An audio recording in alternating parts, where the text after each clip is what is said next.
ಯುಗಾದಿ ಹಬ್ಬದ ಎಣ್ಣೆ ಸ್ನಾನಕ್ಕೂ ನೀರಿನ ಸಮಸ್ಯೆ ಆಗ್ಬಿಟ್ಟಿದೆ. ನಗರಸಭೆ ವಿರುದ್ಧ ರೊಚ್ಚಿಗೆದ್ದ ಇಳಕಲ್ ಜನ. ಬಾಗಲಕೋಟೆಯ ಇಳಕಲ್ ನಗರದಲ್ಲಿ ನೀರಿಗಾಗಿ ಪ್ರತಿಭಟನೆ ಮಾಡಲಾಗ್ತಾ ಇದೆ. ಖಾಲಿ ಕೊಡಗಳನ್ನ ಹಿಡಿದು ಅಧಿಕಾರಿಗಳ ವಿರುದ್ಧ ಆಕ್ರೋಶ ಹೊರಹಾಕಲಾಗ್ತಾ ಇದೆ.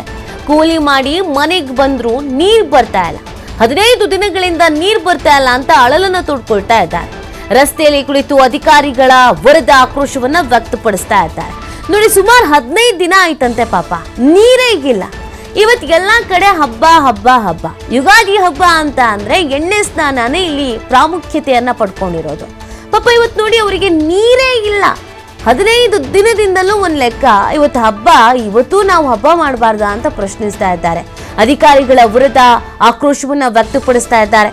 ಒಂದು ಊರಿಗೆ, ಒಂದು ಗ್ರಾಮಕ್ಕೆ, ಒಂದು ಏರಿಯಾಗೆ 15 ದಿನಗಳಾದ್ರೂ ನೀರೇ ಬರಲ್ಲ ಅಂತ ಅಂದ್ರೆ ಅಲ್ಲಿ ಜನ ಏನ್ ಮಾಡಬೇಕು? ಇದೀಗ ಈ ಪ್ರತಿಭಟನೆಯ ಹಾದಿಯನ್ನ ಹಿಡಿತಾ ಇದ್ದಾರೆ. ಅಧಿಕಾರಿಗಳ ವಿರುದ್ಧ ಆಕ್ರೋಶವನ್ನ ವ್ಯಕ್ತಪಡಿಸ್ತಾ ಇದ್ದಾರೆ. ನಗರಸಭೆಯ ವಿರುದ್ಧ ಇಳಕಲ್ ಜನ ರೊಚ್ಚಿಗೆದ್ದಿದ್ದಾರೆ. ನೀರು ಬಿಡ್ತೀರಾ ಇಲ್ವಾ ಅಂತ ಪ್ರಶ್ನಿಸ್ತಾ ಇದ್ದಾರೆ.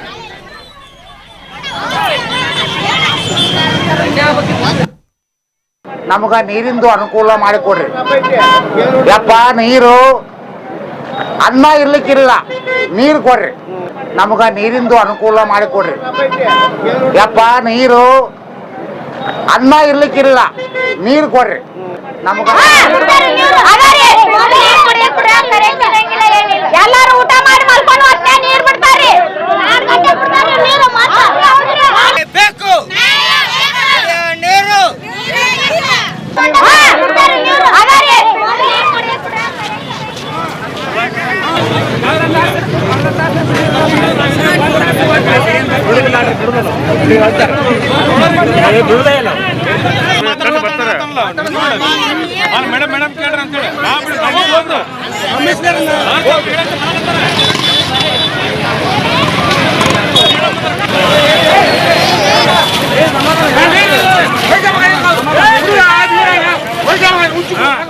ನೋಡಿ, ಇದು ಅಧಿಕಾರಿಗಳ ವಿರುದ್ಧ ಆಕ್ರೋಶವನ್ನ ವ್ಯಕ್ತಪಡಿಸ್ತಾ ಇರೋದು. ನಮಗೇನು ಬೇಡ, ನಮಗೆ ಬೇಕಾಗಿರೋದು ನೀರು, ನೀರಿನ ವ್ಯವಸ್ಥೆ ಮಾಡಿ ಸಾಕು ಅಂತ ಕೇಳ್ಕೊಳ್ತಾ ಇದ್ದಾರೆ. ಸ್ಥಳಕ್ಕೆ ಅಧಿಕಾರಿಗಳು ಕೂಡ ಆಗಮಿಸಿದ್ದಾರೆ. ಏನ್ ಭರವಸೆ ಕೊಟ್ರು, ಏನ್ ಸಮಸ್ಯೆ ಆಗಿದೆ, ಯಾಕೆ ಇಷ್ಟು ದಿನಗಳಾದ್ರೂ ನೀರು ಬರ್ತಾ ಇಲ್ಲ, ಈ ಬಗ್ಗೆ ಸಂಪೂರ್ಣವಾದಂತ ಮಾಹಿತಿ ಸಿಗ್ಬೇಕಾಗಿದೆ. ಜನ ಪ್ರಶ್ನೆ ಮಾಡ್ತಾ ಇದ್ದಾರೆ, ನಮಗೆ ಈ ನೀರು ಮೂಲಭೂತ ಸೌಕರ್ಯ ಅಲ್ವಾ, ಇದನ್ನೇ ಒದಗಿಸ್ತಾ ಇದ್ರೆ ಹೇಗೆ? ಖಾಲಿ ಕೂಡ ಹಿಡಿದು ಈಗ ಪ್ರತಿಭಟನೆ ಮಾಡ್ತಾ ಇದ್ದಾರೆ. ಯಾವುದಕ್ಕೂ ನೀರೇ ಇಲ್ಲ. ಮನೆ ದಿನನಿತ್ಯ ಬಳಕೆ ಮಾಡುವಂತ ವಿಚಾರಕ್ಕೂ ನೀರಿಲ್ಲ. ಸ್ನಾನ ಮಾಡೋದಕ್ಕೆ, ಕುಡಿಯೋದಕ್ಕೆ, ಪಾತ್ರೆ ತೊಳೆಯೋದಕ್ಕೆ, ಬಟ್ಟೆ ತೊಳೆಯೋದಕ್ಕೆ, ಅಡುಗೆ ಮಾಡೋದಕ್ಕೆ ಯಾವುದಕ್ಕೂ ನೀರಿಲ್ಲ.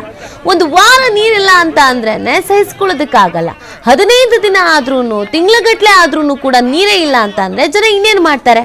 ಅಧಿಕಾರಿಗಳ ಹತ್ರ ಹೋಗಿ ಕೇಳಿ ಸಾಕಾಗಿತ್ತು. ಅದಕ್ಕೆ ಈಗ ಪ್ರತಿಭಟನೆಯ ಹಾದಿ ಹಿಡಿದಿದ್ದಾರೆ.